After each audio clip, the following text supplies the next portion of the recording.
First of all, last year it was the first year of the new console generation, you know, Xbox One, PlayStation 4, and it was a tough year to be able like a two-play game with tons of content that with Gen 4 specific things as well, that the power of Gen 4 in terms of processing power, memory allows us to do things that we couldn't do in the past. But this year, what we wanted to do is bring one of those community requests that was PC. The same version of PC is the version that is on PS4 and on Xbox One. So really pushing that edge of what can be done with the best processors, the best systems out there. Yeah, it's bringing the Ignite engine into PC as well, and having that parity with the consoles, with the premium console. The second piece of feedback is goalkeepers. You know, goalkeeper is something that we announced here in the press conference in Gamescom, and so it was all the time. So every year I was going through forums and reading fix the keepers, fix the keepers, fix the keepers. The reality is that on the dev team, so we had a vision for the keepers that was bringing like a real authenticity, making the keepers stand out and making as a real life counterpart, you know. But goalkeepers is one of the most difficult positions, most difficult things to achieve in terms of artificial intelligence. Yeah. Because basically, if you have a bad pass with a defender, striker, so you forgive that because it's not a critical position. But you do something wrong with the keeper, what do you want to do? Throw the controller through the window. Yeah, it can be frustrating, of course. And so bottom line, we need a lot of processing power to achieve our vision for the keepers. And when Gen 4 came into play, we said, okay, this is an opportunity to really realize that vision. So it took us 2 years to get to the point where we are in FIFA 15 with goalkeepers. We rewrote them from scratch, and they are really super realistic in the sense of goalkeeper reactions. So they keep the momentum safe. They can change decision making on the fly. So if the keeper is like launching a diving save, and suddenly there is a deflection, so they can start try to correct that save to try to save that goal. Things that were not possible before for the processing power that requires that. Much better AI as well in terms of deciding if they can catch or if they need to clear the ball. And overall you see as well new goal opportunities, new ways to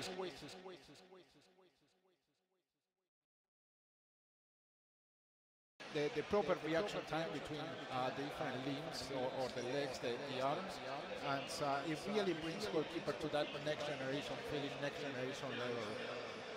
Another piece important from feedback from the community that we wanted to address is team management. So team management for us, it wasn't a touch. It wasn't touched for many years, but team management what we're doing is doing a user interface that is much more intuitive. It's not only about user interface and making like a pretty graphic. So Paul is accessing now team management. So that's what we see, a user interface, better ways for comparing the players. But we have formations as well, roles. But I want to stop in what are the playing instructions. So this is an addition to team management where for each position on the field, so you can specify how you want those players to behave within the pitch, within your formation or your desired way of playing. So even if you have the same lineup, the same formation, the same goals, you can come to the playing instructions and make your team play in many different ways. So it adds a new level of authenticity and a new level of depth into managing your team. So I'm seeing here for like the attacking runs, there's these three icons at the bottom of the three dots. You're basically increasing how much their onus will be on that. Yeah, you tell that player how you want Sturridge in this case to behave. So you want great player, by the way. Great player. For attacking runs, so you want him to get behind the defenders, or you want him to be a target man.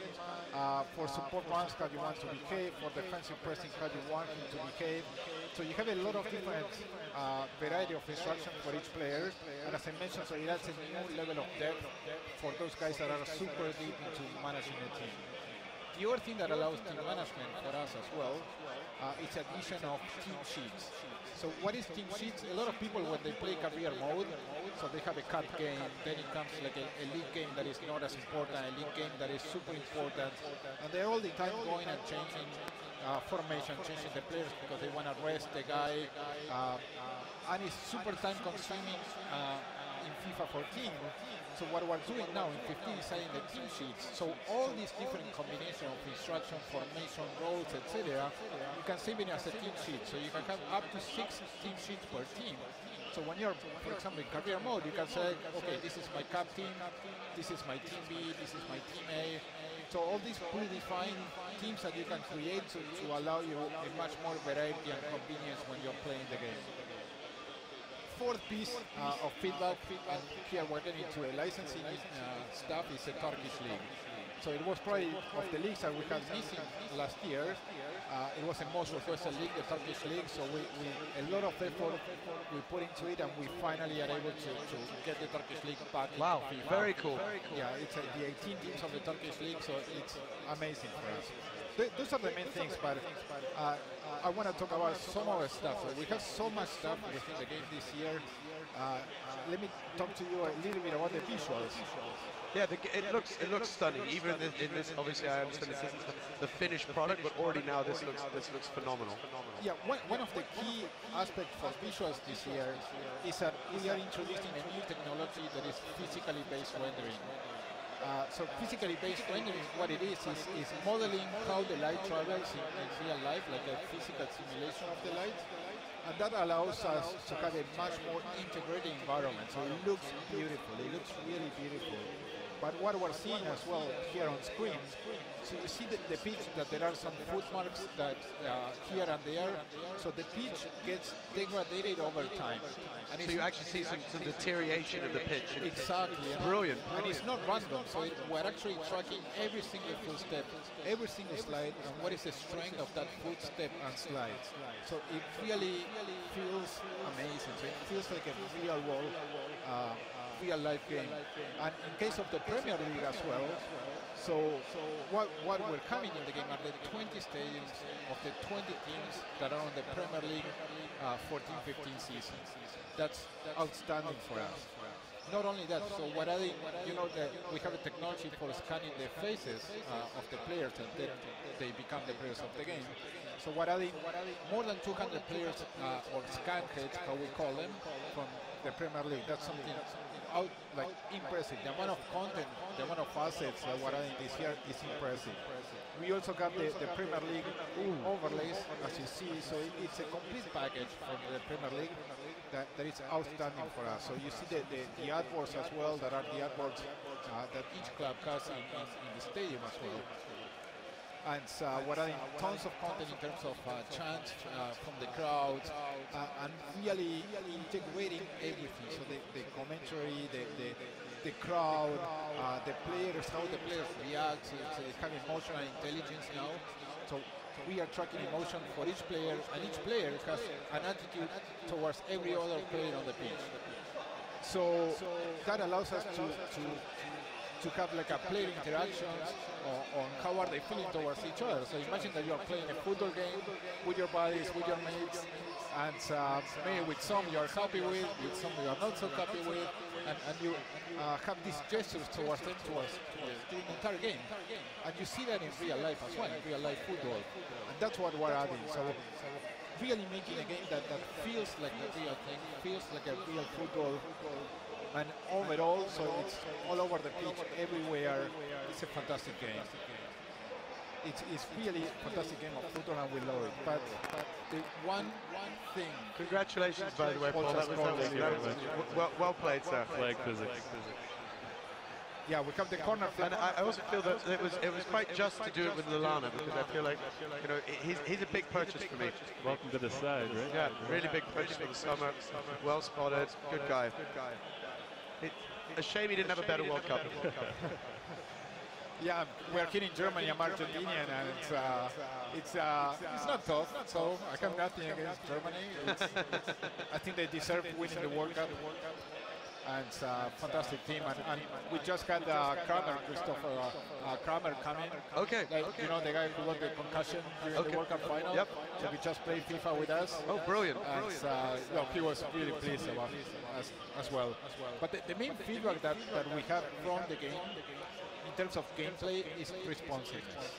So responsiveness is not something that comes as it's not a casual thing.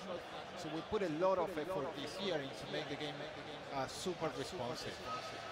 So we added new running cycles, we changed the dribbling system, we added what we call physically based, physically correct contact, that what we're doing is simulating exactly every touch, every contact of the boots with the ball.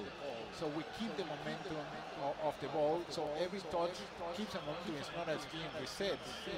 And all of this makes a game that is much more responsive, a game where when you pass the ball, it really feels like the real thing. It's a fantastic game of football, and now we're talking just about the visual aspects, some of the presentation aspects, gameplay aspects, but it's not only that, like a lot of work is coming on the game modes as well. Our most important game mode is FIFA Ultimate Team. Okay. Like many people play Ultimate Team, and I'm pretty sure that the people watching here on Twitch TV are really wanting to know, okay, what's new in Ultimate Team? So I'm going to tell 3 of the new things that we are incorporating into Ultimate Team. One of those is lone players. Like a lot of the core audience of Ultimate Team really wonder, so what is it to play with a Messi? What is it to play with a Neymar? So it's so difficult to go to a transfer market or opening a pack and get one of those players. So we're introducing these lone players that as soon as you start FIFA 15, your Ultimate Team campaign, let's call it, you get a lone player to really play with one of those guys and to have what it is to have a Messi on your team. But then you can unlock players using the Football Club catalog. But for the new, let's say, new gamers that are coming into Ultimate Team, so it's not that it just gets bronze players that probably they don't know who they are, so they also get one of these lone players, good players that they feel familiar with, and they can start the campaign in a more meaningful way. In addition to that, we're adding friendly seasons into Ultimate Team, so there was no way to play with a friend using an Ultimate Team. Well, with friendly seasons, you can do it now in FIFA 15. And we're also adding what we call concept squads. Many people, so one of the beauty of Ultimate Team is that you assemble these teams where you need to see, okay, what are the players that have the best chemistry to boost their attributes, and that's how you play. Sometimes it was difficult to really search what was the best combination of players depending on the criteria that you were going after.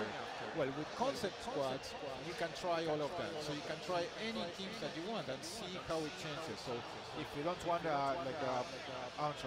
replace Messi for an Agüero and see how it feels. So you cannot play with that team, but what you can do is basically share that with a friend, get feedback, and then go after into a transfer market to those players.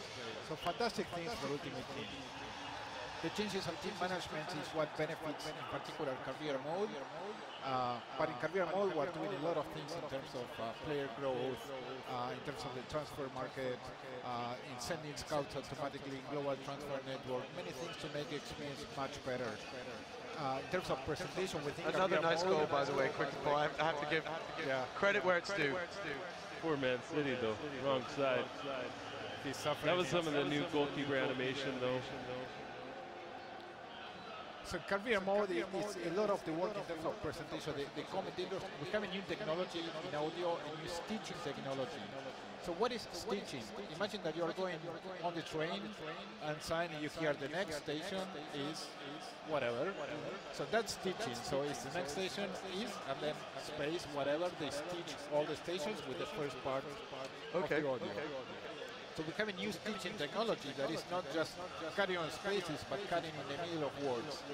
Okay. These allow us to have a really huge variety of speech within the game, and it's impressive. So you can in career mode, for example, the talking about the different games, the upcoming games, the past games, giving the entire lineup at the startup of the game.